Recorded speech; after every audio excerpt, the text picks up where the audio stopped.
What you do today can improve all your tomorrows. Ralph Marston. Welcome to the Guyana Dialogue. I'm your hostess, Shamisa Ali, and it is a pleasure being here with you this evening. Good evening to everyone joining us on YouTube and on Facebook Live. Tonight's topic will be accomplishments and challenges in the housing and water sector and further developments in 2004 and 2024 and beyond. The Guyana Dialogue is being sponsored by a coordinating council of Guyanese based in the US, UK, Canada, Guyana, and the Caribbean. Funding support is by well-known philanthropist Dave Narine from Dave West Indian Imports. Please welcome my moderator for tonight, Dr. Tara Singh. Thank you very much, Shamis, and welcome to viewers. Good evening, Dr. Tara. Our panelists tonight are Professor Muniram Budu, Professor Narayan Prasad, hello, and Dr. Gangaram Das. Our guest tonight is the Minister of Housing and Water, the Honorable Susan M. Rodrigues. Good evening and welcome, everyone. Good evening. Tara, go ahead. Good evening.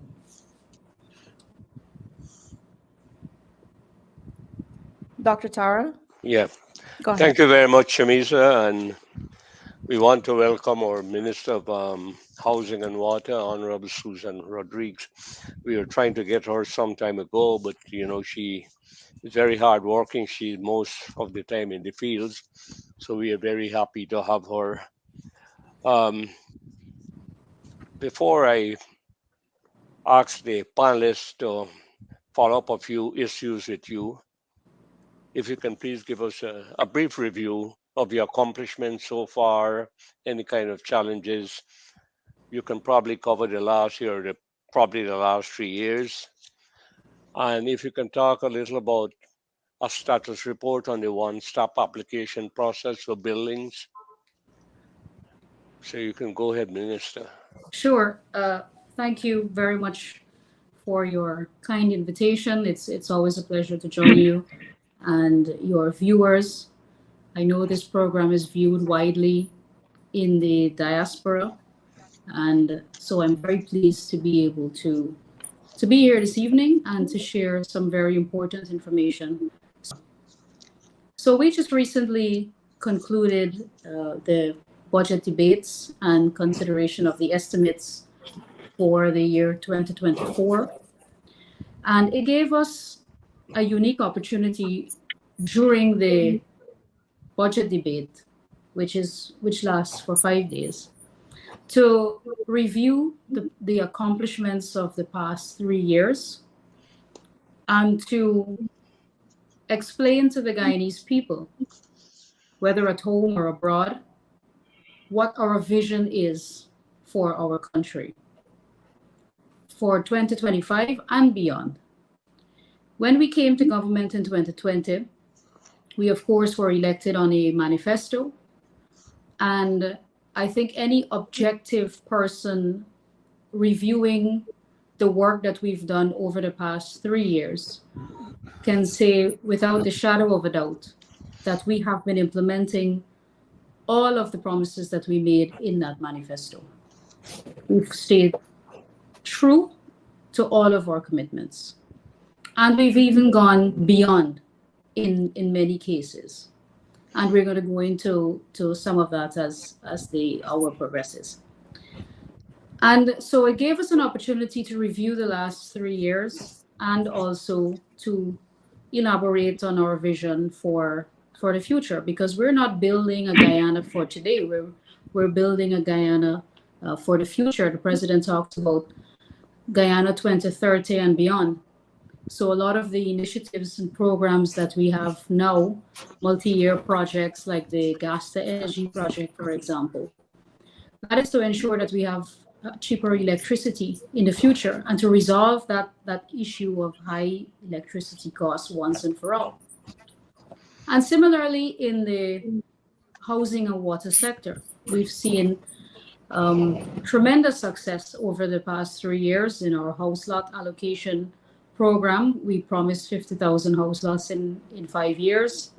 In the past 3 years, we've been able to allocate over 30,000 lots So we're very proud of that, but not just the 30,000 number that we're proud of, but also what we've been able to achieve through our house lot allocation program. So we've been able to, for example, allocate about 45% of that 30,000 to single women. I think the exact number is 13,834 women who are single applicants were able to receive their house lots, thereby empowering our women, giving them access to finance, and also allowing them to take control of their own future. We've seen 54% of our total allocations go to young people. So that is between the ages of 21 to 35. And this kind of success has never been done before on this scale.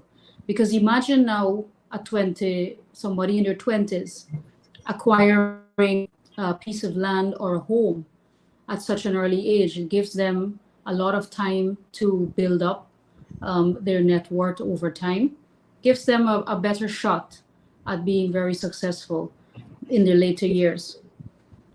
We also saw the majority of our allocations go to low, moderate, and middle income earners, which is predominantly where the demand is in the low income category and the moderate income category. We saw 92% of all of our allocations go to those three categories combined. A mere 8% went to high income applicants. And you all here are seasoned and you know about our history and how the housing program was first started in the 90s by Dr. Chetty Jagan. When we were a bankrupt country, we had no money, nobody wanted to lend us. The IMF refused to give us money for the housing program. And we started, the program was started anyway. And the objective was to give low-income earners access to affordable housing. So we have stayed true to that ideology in ensuring that we treat as a first priority our low-income earners.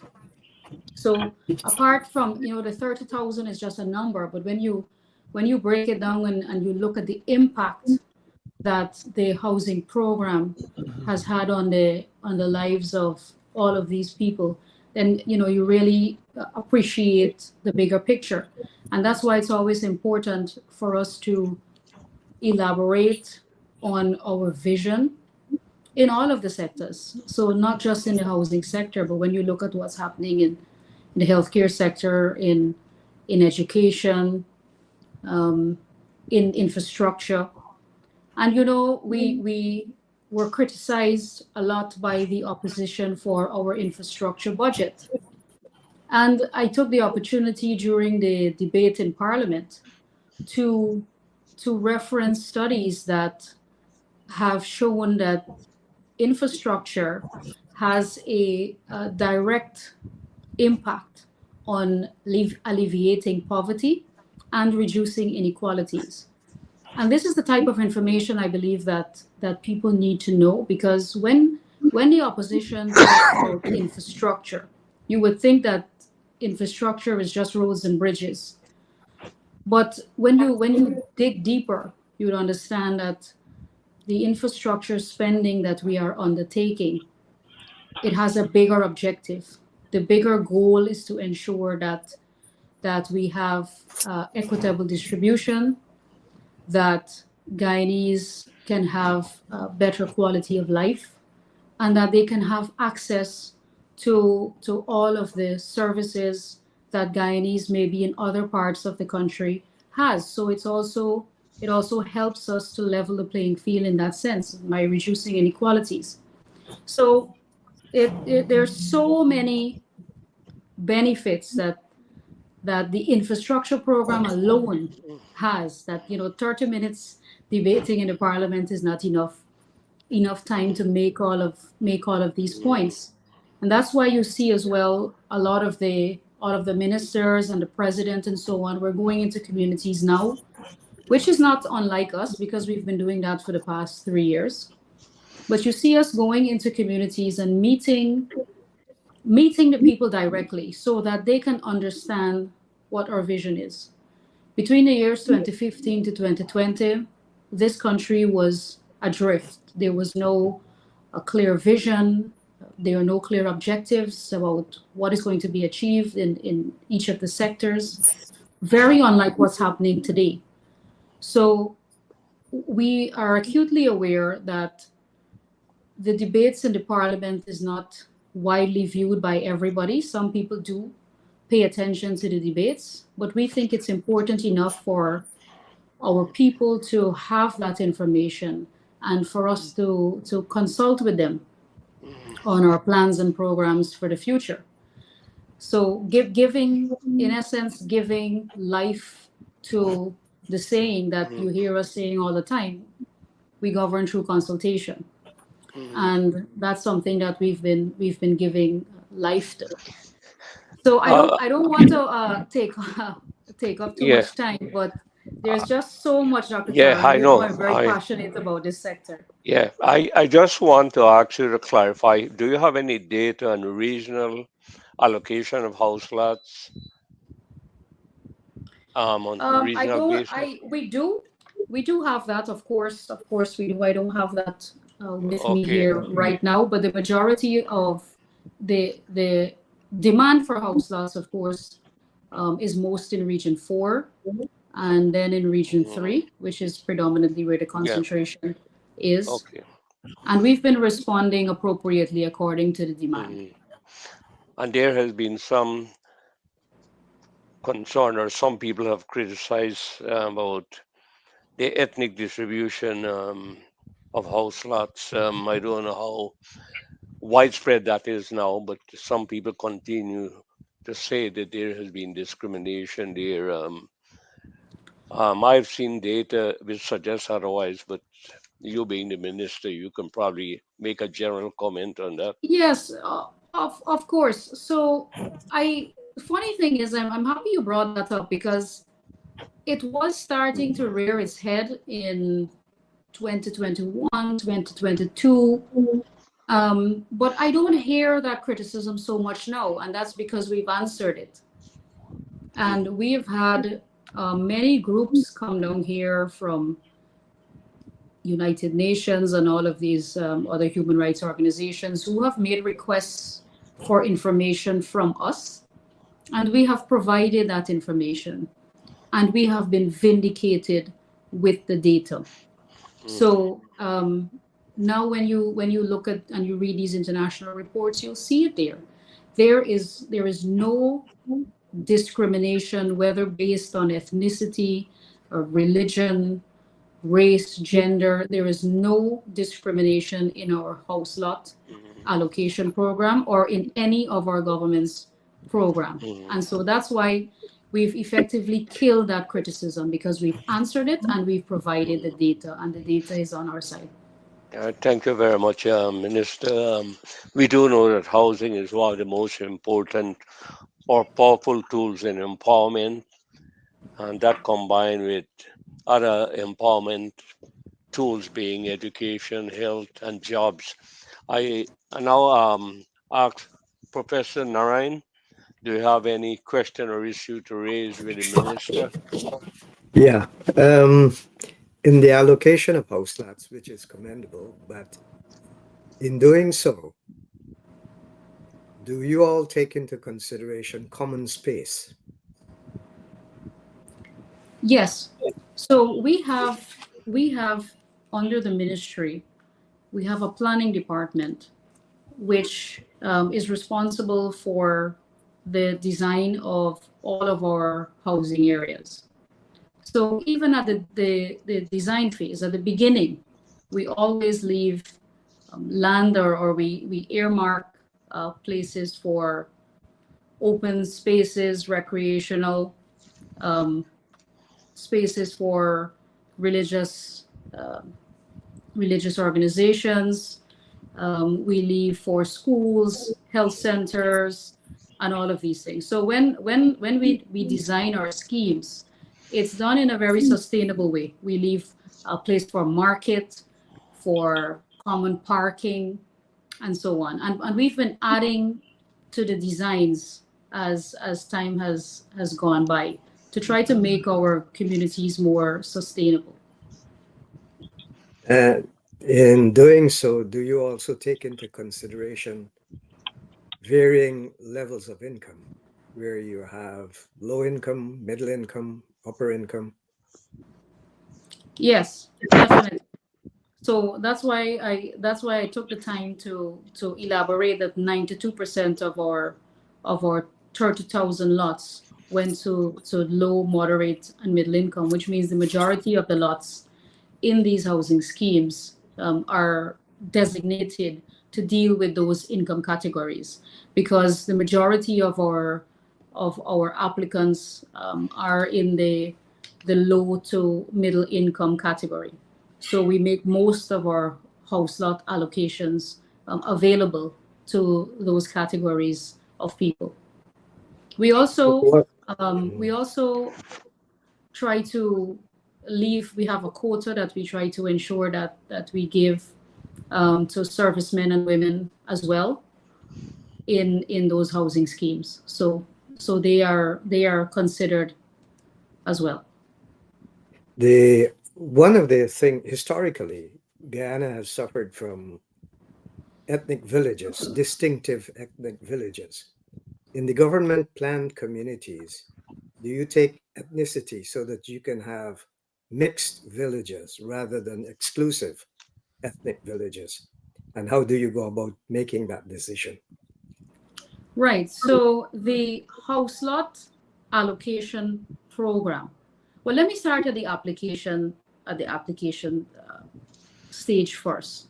When you apply for a house lot, there is no question on that application form that asks you to indicate your ethnicity. So that's the first thing. So we don't request that information from you. You fill out the form with your name, your address, your telephone number, your tax identification number, and so on. And if you have kids, and you put their names. And when you are selected for an allocation, which is so, like, for example, now we are doing the years up to 2019. So that is a random pull from the system. We're going to pull from that backlog for anybody who has an application 2019 up to the year 2019. When that list is pulled, which is depending on how many lots we have available at a time, let's say we pull 500 names because we have 500 lots available now when we're going to do a Dream Realize land allocation event. We're going to pull 500 names from that backlog. It's pulled from the system. It's done automatically.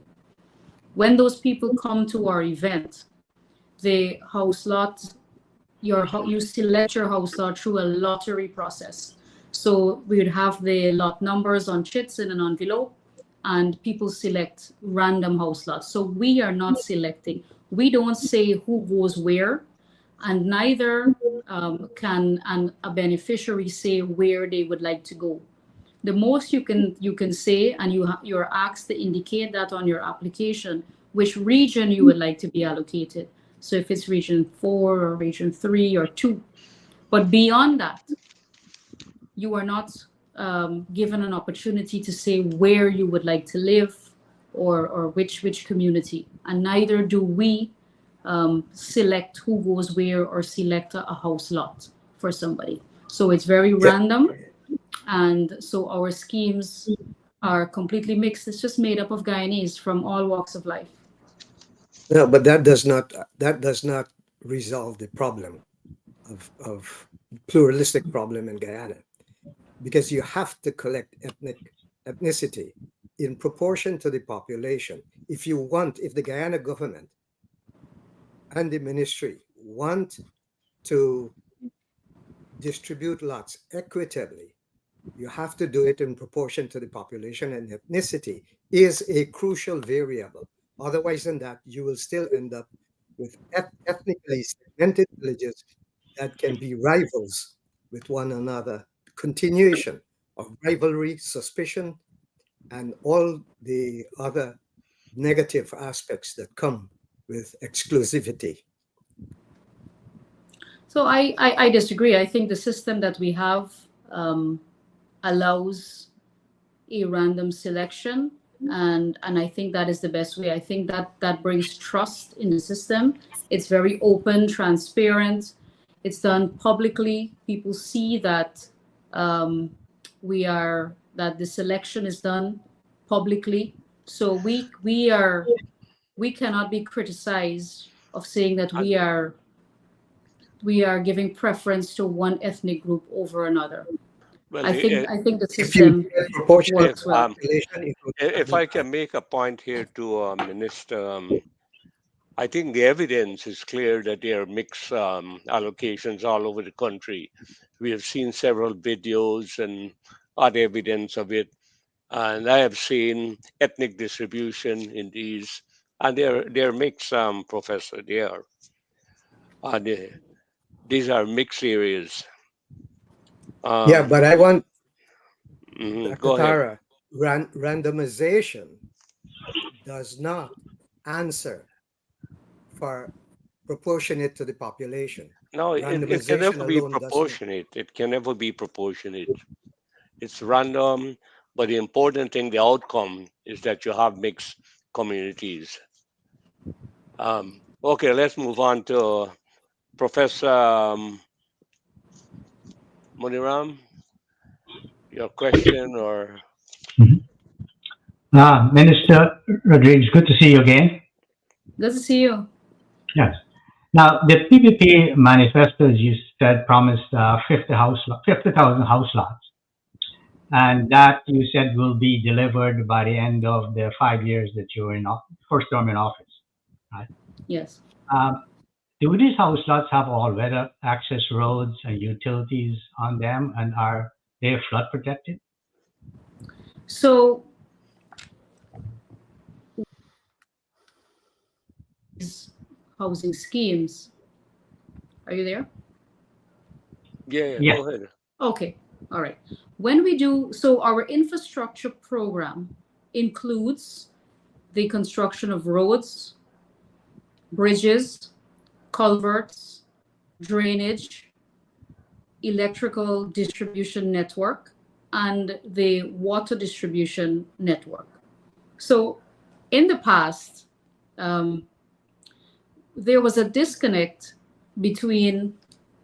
among the agencies that would deliver electricity, water, so the GPL, GWI, and housing.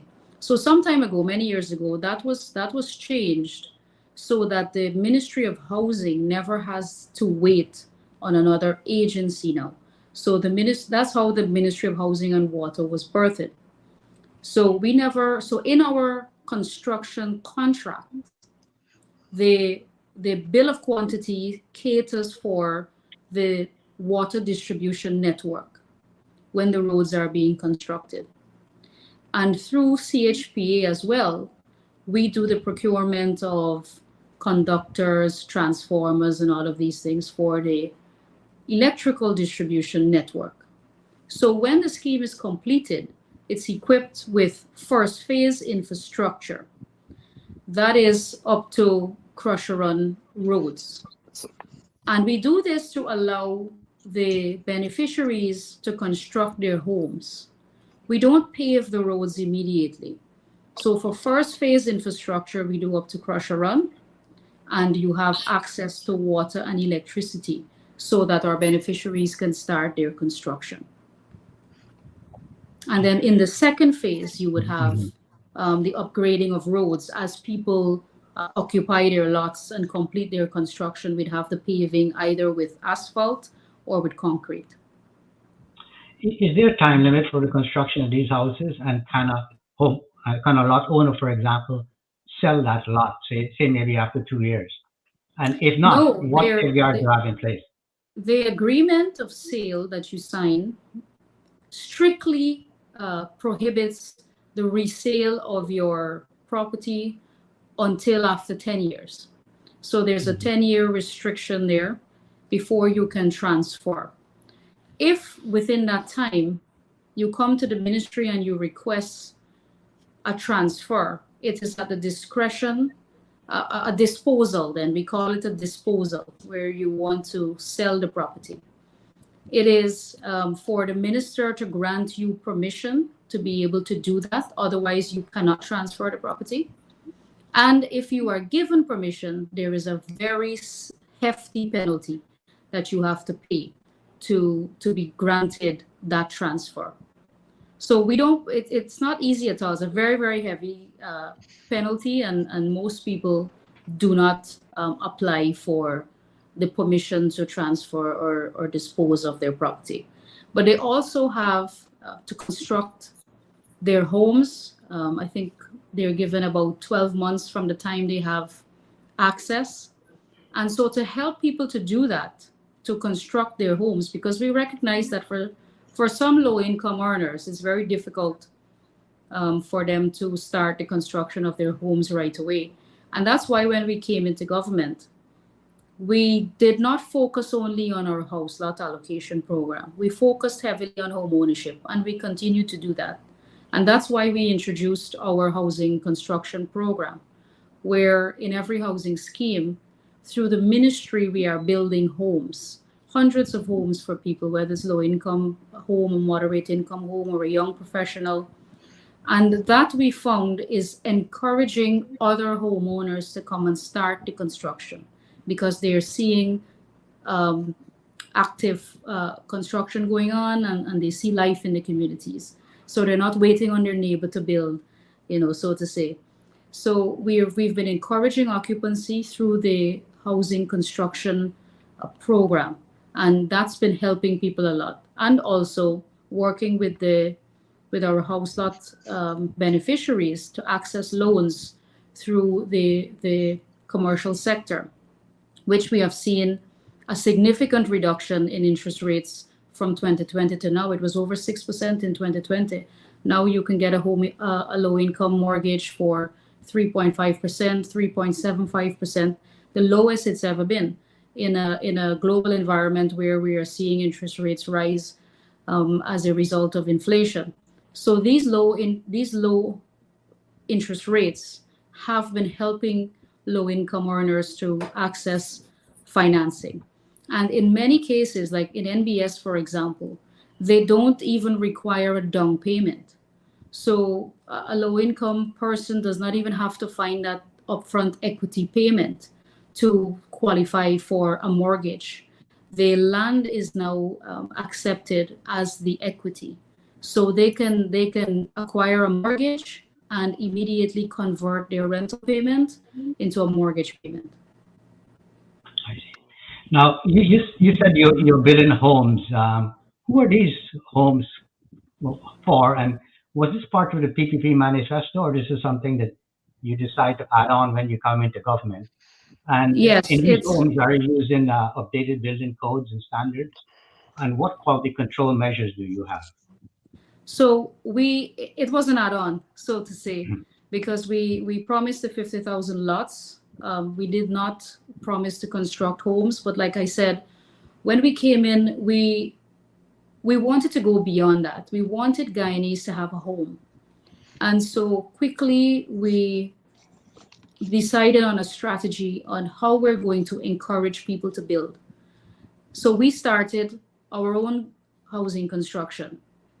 And then we got all of these additional incentives. So working with the banks to have the reduced interest rates so that more people can access financing.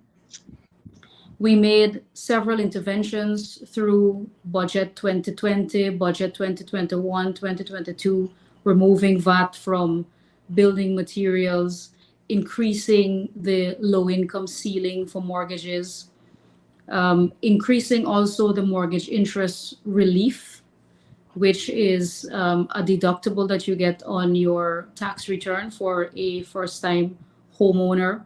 We introduced the steel and cement subsidy, which help people to construct to start their construction with their foundation, steel and cement. So many other incentives we came up with to get people on the road to home ownership, and to get them going with the construction of their homes. As it relates to our program, we have an arrangement with our private developers who are building these homes. Homes that they are building have been approved by our project department and our engineers at CHPA. So it's been designed by us in-house, so that and the BOQ is prepared by us. So the private developers have to follow that BOQ and build standard. And of course, this entire project is overlooked by both our clerk of works, who's on the ground, as well as the banks, because of course the bank is financing these projects, and so they sign off on every phase before monies are released. So there is a lot of oversight in the housing construction aspect of our housing program. All right. Minister, I understand that the government is building a smart city called Silica City. Can you inform our viewers where this city is? What is the vision for this city? For example, how many people you're designing this for, and what technology will be available in that city?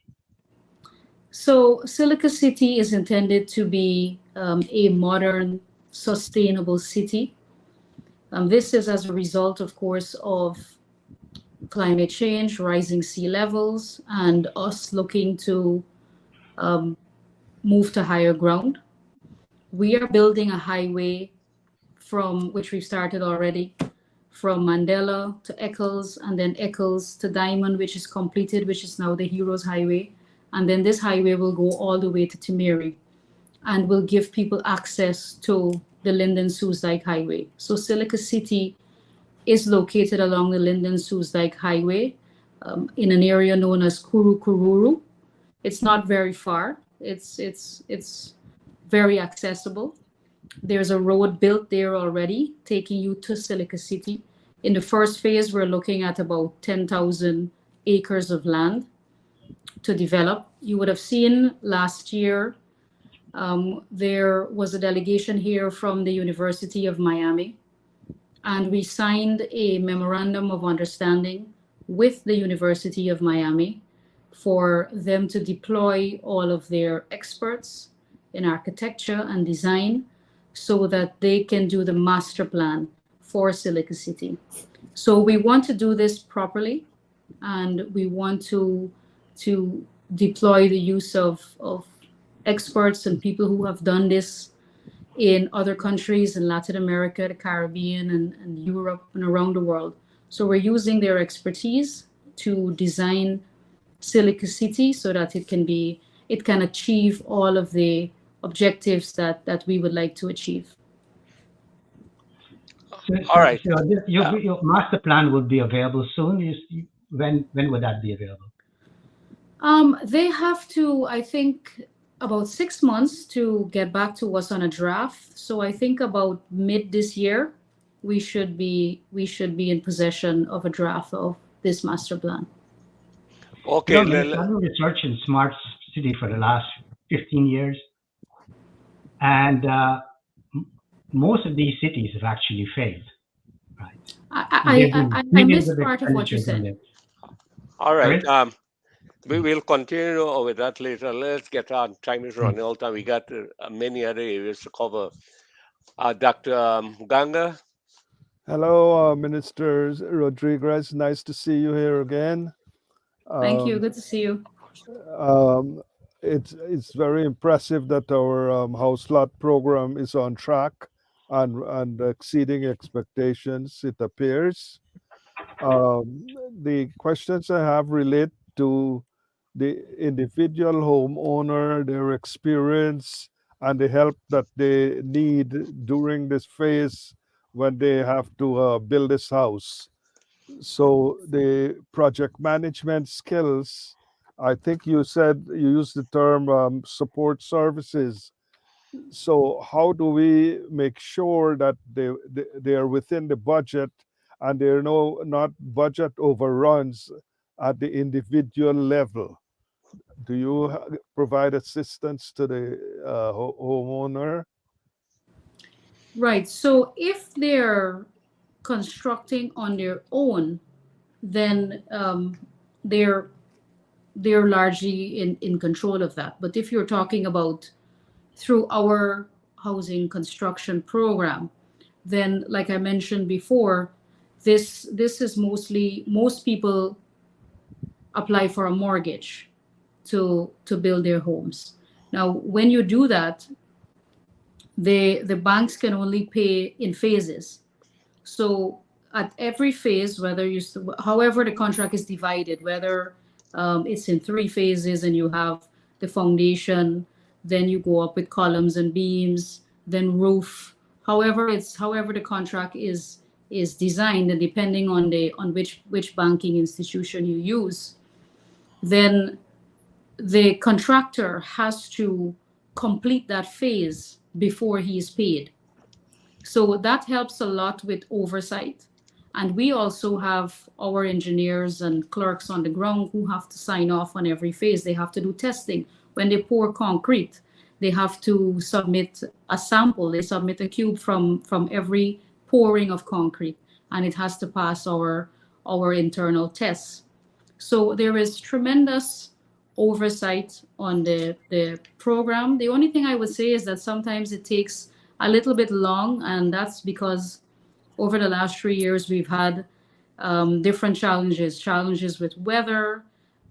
We've had shortages of different materials at different times of the year, and that was the private sector having to keep up with the public sector, because we were moving so fast, not only in the housing sector, but through public works, through the local government ministry, and all of us were trying to deploy those materials at the same time. And so there were different shortages at different times. But I believe now the private sector, our local manufacturing sector, our importers have caught up with the pace at which government is moving, and things have sort of leveled out now. So we think that we'll be able to go even faster in the next 2 years. So your services work directly with the contractor, right? Or the home owner? You work with the contractor to make sure they observe the building codes and all those other. Yes, absolutely, yes. Okay. Yes. That's why a lot of beneficiaries want to come through our system, and that's why our demand for houses is so large, because people realize that they don't have this burden of doing their own construction. If they come through our program, then they just have to go through the process, and we oversee the construction. We sign off on every phase. The bank pays the contractor, and at the end of that process, they have a home to move into. And it's also affordable, because we are using economies of scale to keep prices affordable. So a lot of people know that if they have to build a house of a similar size and quality as that in our housing program, that it would cost them much more than it's costing through our program. And so I think everybody would, if given the opportunity, would select a home instead of the land alone. But it's just physically impossible for us to build a house for every single person. Yeah, it removes a lot of stress on the homeowner. I could That's say right. that. Yes. Okay, Dr. Tara. Okay, thank you, Dr. Gang. I just want to mention something. I sent you a copy of a letter somebody sent to the press, where they said one way they can walk around this land is to invest somebody with a power of attorney, which means they can do anything with the land. They can build, they can rent, etc. And at the end of the 10 year, the power of attorney can take over the land. And technically, if you want to sell the land to somebody, you call him or her a power of attorney and give him that. I don't know if you have addressed that. So it's, they say the stricter the government, the wiser the population. Mhm. And so we have done what we can do in terms of ensuring that there is a clause in the agreement that specifically says you are forbidden from selling for 10 years. And that clause ensures that you don't sell in the sense that you are unable to transfer that title to someone else within those 10 years. And if you do, then you have to wait several years after that 10 years if you would like to come back into the housing program and you would want to apply again. And you would have to show proper cause as to why you sold and so on. So there are strict penalties. Now, an irrevocable power of attorney is only as good as long as the person is alive. If somebody passes away and only leaves an irrevocable power of attorney, then the buyer has no legal rights to that property. So it's their next of kin who would inherit that property. So an irrevocable power of attorney can only do so much, can only give so much protection during the lifetime of the parties who have signed on to that agreement. And that's very hard for us to police because giving, so you can give somebody, even without a power of attorney, you can just give somebody physical possession of the lot, and the other person goes and constructs what they want. But we have been also examining ways in which we can force people to construct on their land, to build their homes. We have a unit now that's dedicated to calling up people who have not started their construction to make sure that they start construction very soon and within the time frame that we give them. All right, thank you. What's the projection for house lots allocation and housing for this fiscal year? So for this year, we are hoping to do a minimum of 10,000. We, of course, would like to surpass that. But at a bare minimum, we will do 10,000 house lots this year. Housing, houses. Do you have any projection yet? I don't want to put a number on it because we are examining different areas, and we want to be able to spread out into other regions and help to do some construction there as well. Okay. All right. Let's move on to water. Water is very important. I know you have started, your ministry has started this treatable water project, and in 2022, you had awarded 6 contracts, and some additional contracts were supposed to be awarded in 2023. Can you please give us an update on those? Yes. So we've been focusing on 3 key things. So one is access to water. So close to 100% of our coastal population have access to water. There's still some areas that do not on the coast, and of course we have areas in the hinterland that are still awaiting access to a potable water well.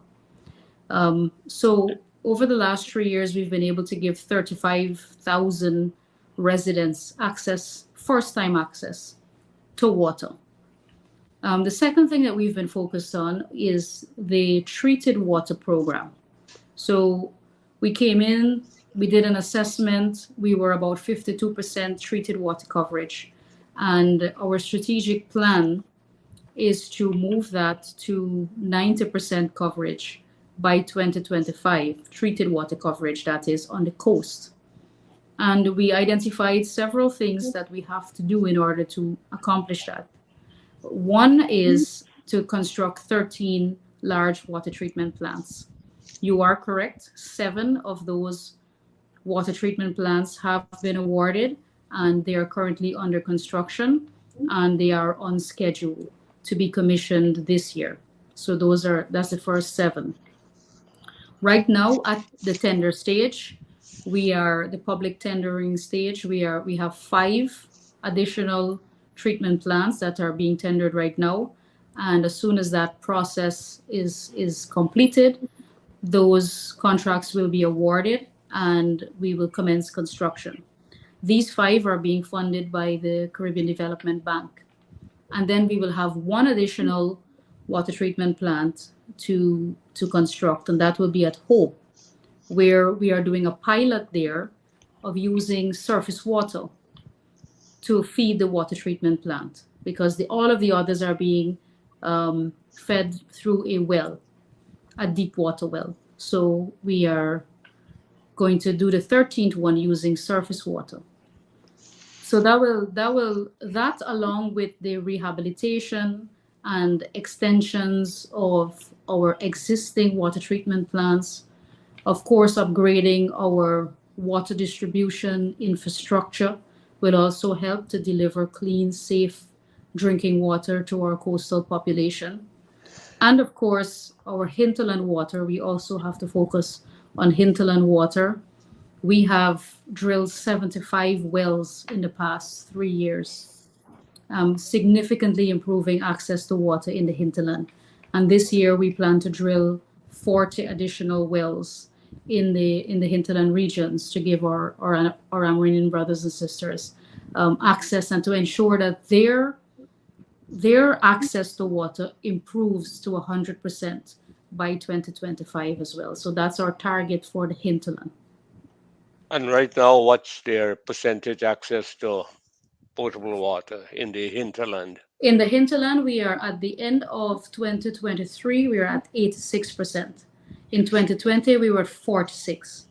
And with the drilling of those 75 wells, that has increased our percentage of access to 86%. All right, thank you, Minister. Professor Narayan, your question on water. Yeah, well, water, it's surprising that Guyana is considered the land of many waters, and then we still have issues. In the past, they used to have places that we call the waterworks station, where they would pump the water up into tanks above, and drawn from the river, and pipe through the villages. Are any of those in existence, or are they being replaced? Or are you familiar with anyone? In the hinterland, there are some communities, like I mentioned, that still do not have access to potable water. So they have access to water, whether it's through the use of a creek, a stream, a spring, or rainwater harvesting, because many of them have black tanks and so on that they can do rainwater harvesting. So we have several communities still having, that's how they receive their water, through rainwater harvesting or a creek or a stream, or a hand dug well in some cases too. So that's why we are so aggressive in the hinterland, and we've set ourselves a target of 100% 100% access to water, meaning access to potable water to a well. So the water that we get in the hinterland is much purer, in the sense that it has 0 iron content and so on, very unlike what we get on the coast. So that water is safe for drinking. And so that's why we want to focus so heavily on our well drilling program in the hinterland, so that people can have access to a well. And also we accompany that well with a photovoltaic system, with pumps, extra storage for the villages, and the distribution network to reach as many homes as possible, so people have water right up to their homes, those who are in a cluster close to the well. Yeah, Go ahead, you follow. I noticed that some the expansion of villages in some areas and the coastal area, they're going more and more towards the Atlantic Ocean. What are some of the challenges in terms of water distribution when people move across the road, across the Georgetown Rosignol Road into those areas towards the Atlantic? Well, we are certainly not permitting people to occupy land there. If land is owned privately there, then they're free to occupy those areas. But we don't have any of our housing schemes that are close to the Atlantic. And that's one of the reasons that we sought, or a justification also for Silica City, to get people to move more inland. And I don't think people will have a difficulty with traveling to Silica City or other areas on the East Bank, for example, because we are accompanying our housing schemes with highways and upgrading the infrastructure and constructing a lot of arteries. So a complete road network that gives people access to housing further inland. Because people go away, they go to North America, they go to Europe, and they travel for an hour driving, an hour and a half, and they do that comfortably. But in Guyana, we had this culture of wanting to be in the center of everything and wanting to be close to everything. We want to be 5 minutes, 10 minutes away. So I think Guyanese are with the housing expansion going up the East Bank, going further up the East Coast. People are now more receptive to it because they see a holistic plan. They're not just told their house lot is, far away, and then they're not given a plan.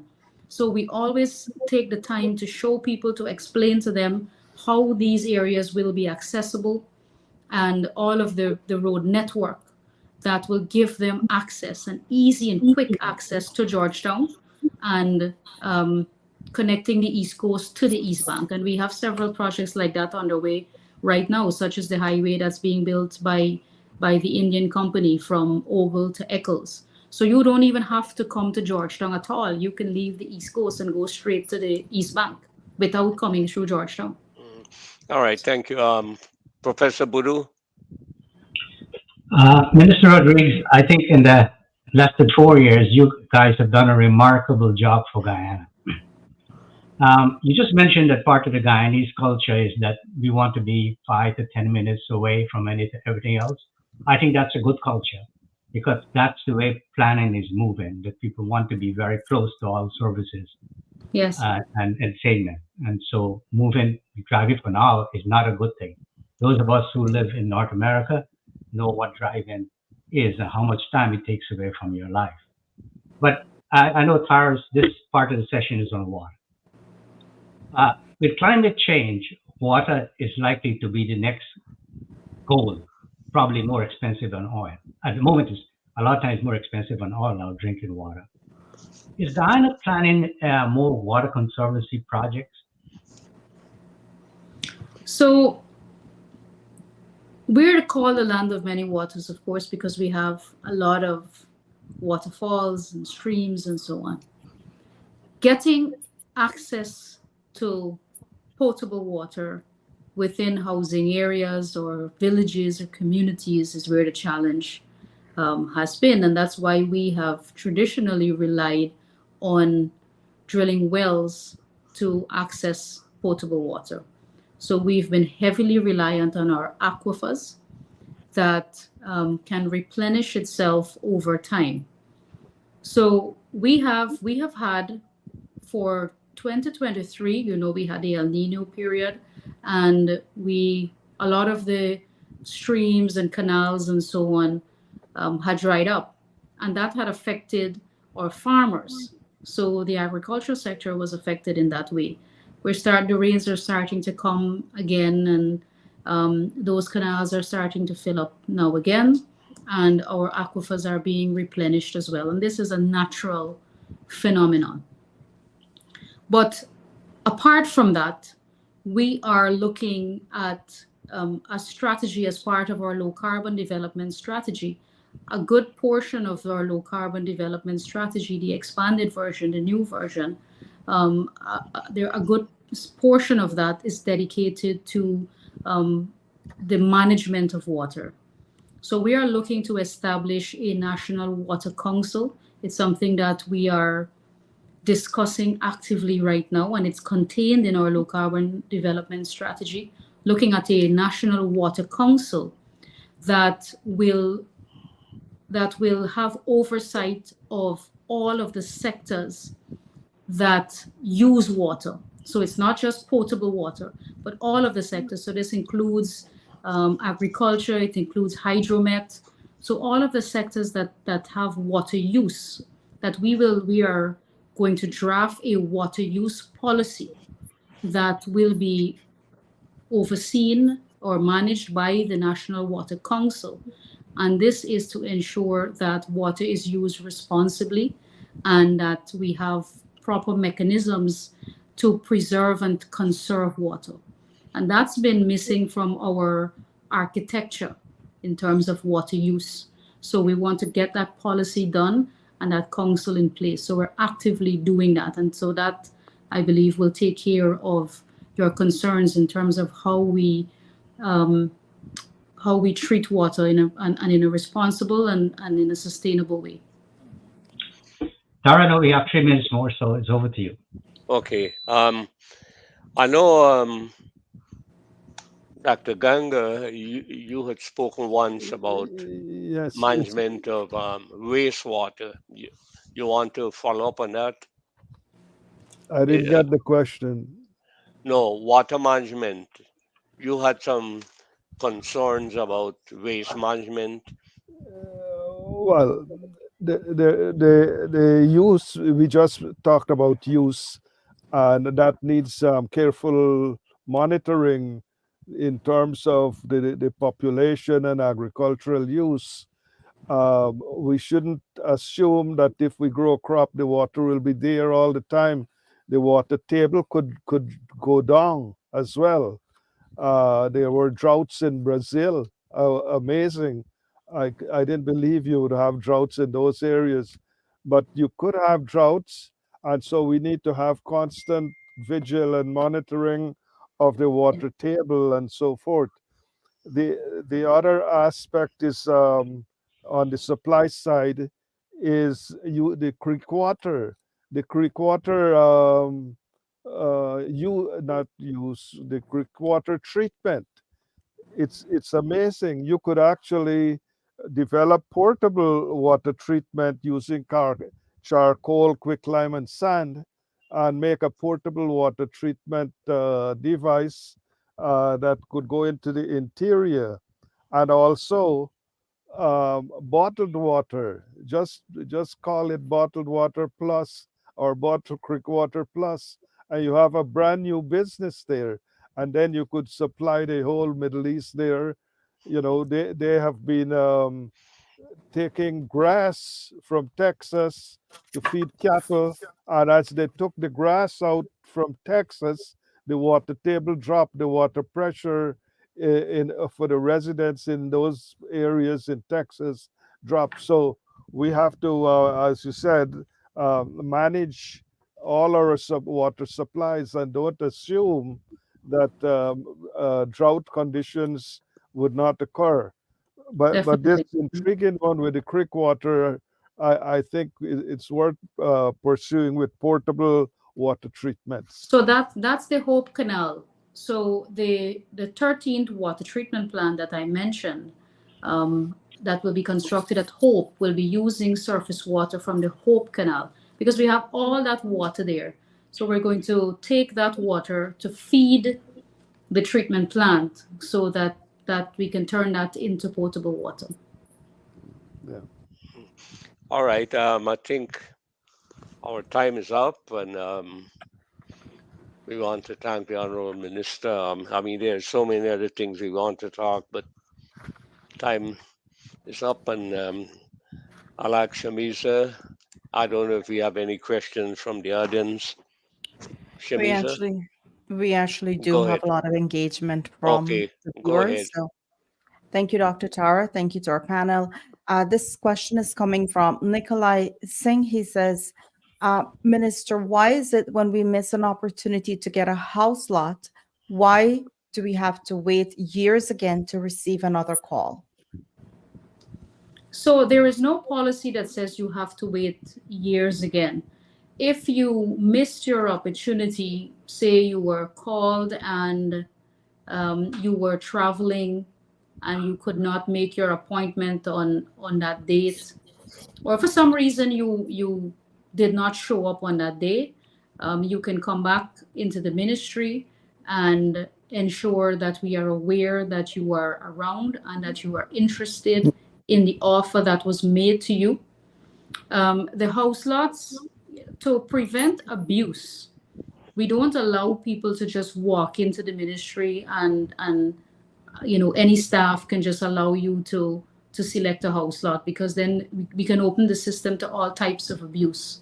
That's why we do it in a systematic way where we have allocation exercises and we pull from that backlog and we make offers to people and they come and they receive their offer. If you come and you say to us that you were subsequently informed that there was an offer for you, we will relist you for the next allocation.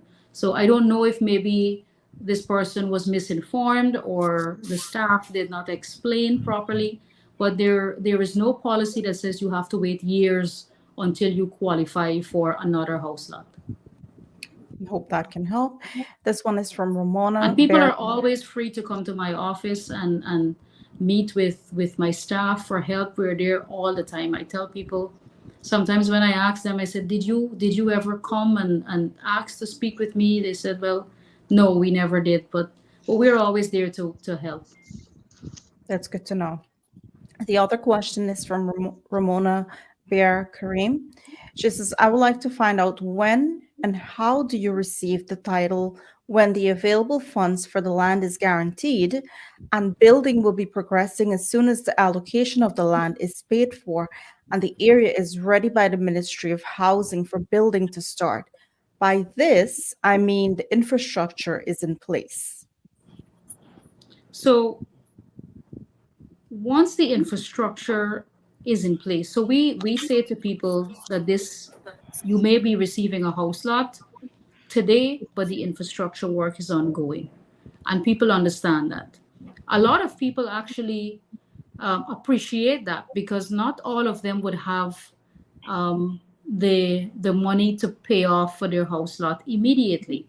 So they actually make use of the time that the infrastructure work is ongoing and they come into the ministry and they make their payments in parts as they can afford to do. So a lot of them take that time to do that.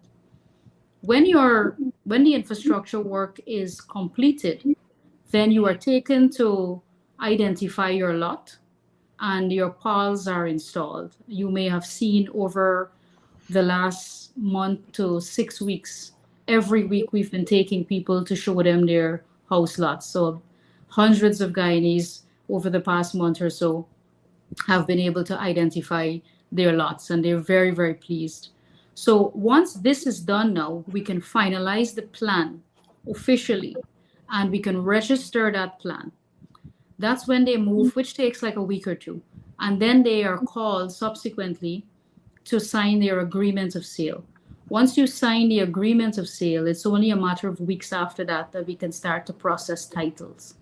So in an effort to try to clear up a lot of the backlog, even with signing of agreements of sale, we've had dedicated exercises at the ministry and even in communities for people to come to us to sign their agreements of sale. So we've been trying to get all of these paperwork in so that we can get people their titles. The longest waiting time is not the processing of the titles, it's for the infrastructure work to be completed. And then once that's done, you move swiftly into signing your agreement of sale and receiving your title. Perfect, thank you. Quite a few, and I can't get to all the questions, so I know they're asking, I applied in 2016, updated my application in 2021, still haven't received a call. They have to come in. Anybody who has an application before 2019 or up to 2019, I don't advise you sit at home and wait for a phone call. Come to us and ensure that we are aware of your application. It's not that we do not have your application. We do have your application, but Shamiza, it's thousands and thousands of applications. And sometimes when the system pulls your application, it may pull from years even before 2016. So, but you would be entitled because we have said up to 2019. So as long as you come in and you make an effort, you make us aware that you are ready for your house lot and you are within the years that we are allocating, your application will be dealt with. Perfect, thank you.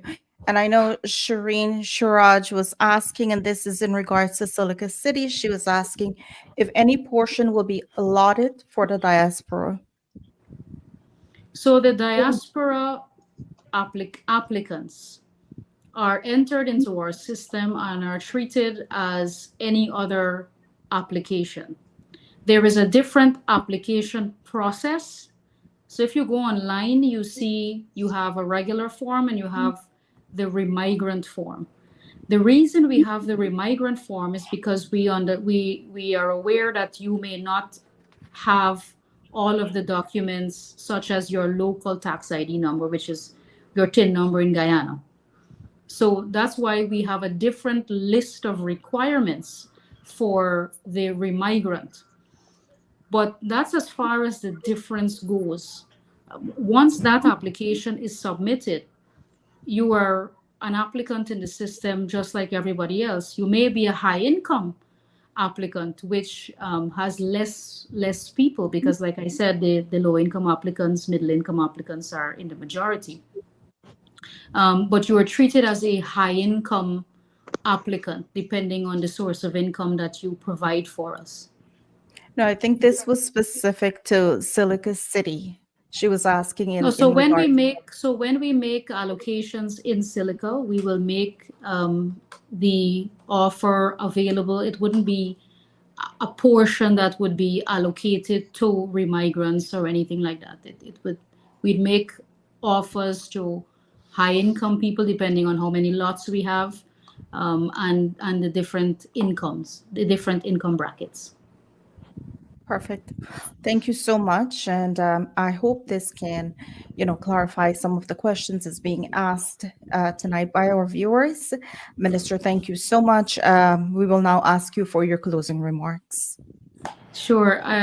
Thank you for the opportunity again for me to elaborate on the housing and water sectors and also the government's agenda in general. An hour seems like a long time, but with all that has been taking place in Guyana, we can talk for hours and hours about all of the progress that we are making. But we appreciate very much the involvement of the diaspora in the growth and development of our country. We look forward to people from the diaspora coming home and contributing to the growth and development in Guyana. We are looking for people with special skills, engineers, accountants, doctors. There are areas in all of these professional fields that we can use the expertise of the people in the diaspora. So I want to thank you and thank them for tuning in tonight. Thank you very much. Thank you to our entire panel and our moderator for tonight's show. And to our viewers, thank you so much. My name is Shamisa Ali, and you're watching the Guyana Dialogue. Good evening, Thank you very everyone. much, Minister. Thank you. Thank you, panelists. Thank you, Thank you. My Shamiza. pleasure. All the best.